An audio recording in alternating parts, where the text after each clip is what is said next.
सम्मान सुरक्षित रखने के लिए देश की सभी जिम्मेदार राष्ट्रीय पार्टियों ने, राजनीतिक दलों ने जो निर्णय लिया था, जिन उद्देश्यों को लेकर आज उसी की एक श्रृंखला के रूप में, उसी की एक अगले कदम के रूप में उत्तर प्रदेश में समाजवादी पार्टी और इंडियन नेशनल कांग्रेस इसमें सीटों के शेयरिंग को लेकर आगामी लोकसभा चुनाव में जो 80 लोकसभा सीटें हैं, निर्वाचन क्षेत्र हैं, उस पर दोनों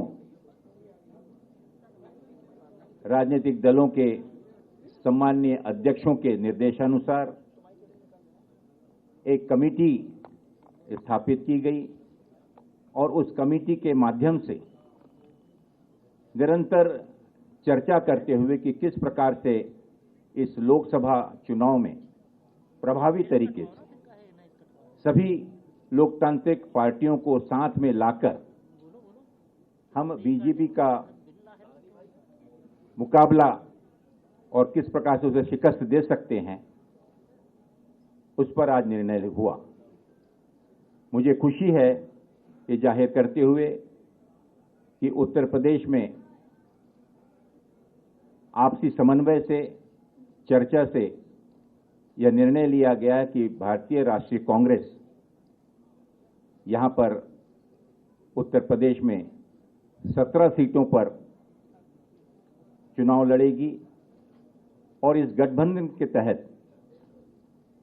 अन्य जो बची हुई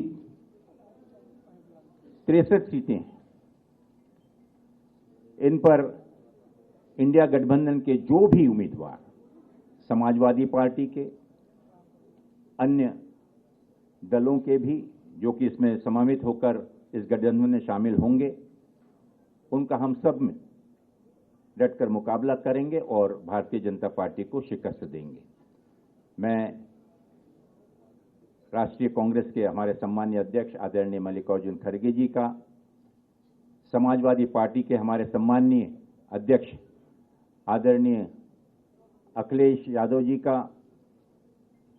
इसके लिए विशेष आभार मानता हूं कि दोनों आदरणीय नेताओं ने पूर्ण विश्वास के साथ और आने वाली उत्तर प्रदेश की राजनीति को मद्देनजर रखते हुए एक दूरगामी लक्ष्य को सामने रखकर इस गठबंधन को अपनी मान्यता दी और साथ ही हमारे उन सभी समिति के, कमेटी के सदस्यों का मैं विशेष रूप से आभार मानना चाहूंगा और विशेष रूप से मैं हमारे उदयवीर जी का, संगठन के हमारे आदरणीय प्रोफेसर राम गोपाल जी का, कमेटी के अन्य सदस्यों का भी विशेष आभार व्यक्त करता हूं कि बहुत ही सौजन्यता से, सकारात्मक रूप से जितनी भी चर्चाएं हुई, काफ़ी गहन चर्चाएं जो हुई, उसके बाद ये निर्णय लिया गया और हमें पूरा विश्वास है कि इतनी मशक्कत के बाद जिस निर्णय पर आज हम पहुंचे हैं, आगामी लोकसभा चुनाव में हम मिलकर एकजुट होकर मजबूती के साथ भारतीय जनता पार्टी को मुकाबला ही नहीं करेंगे बल्कि उनको अच्छी टक्कर देकर उनकी शिकस्त करेंगे।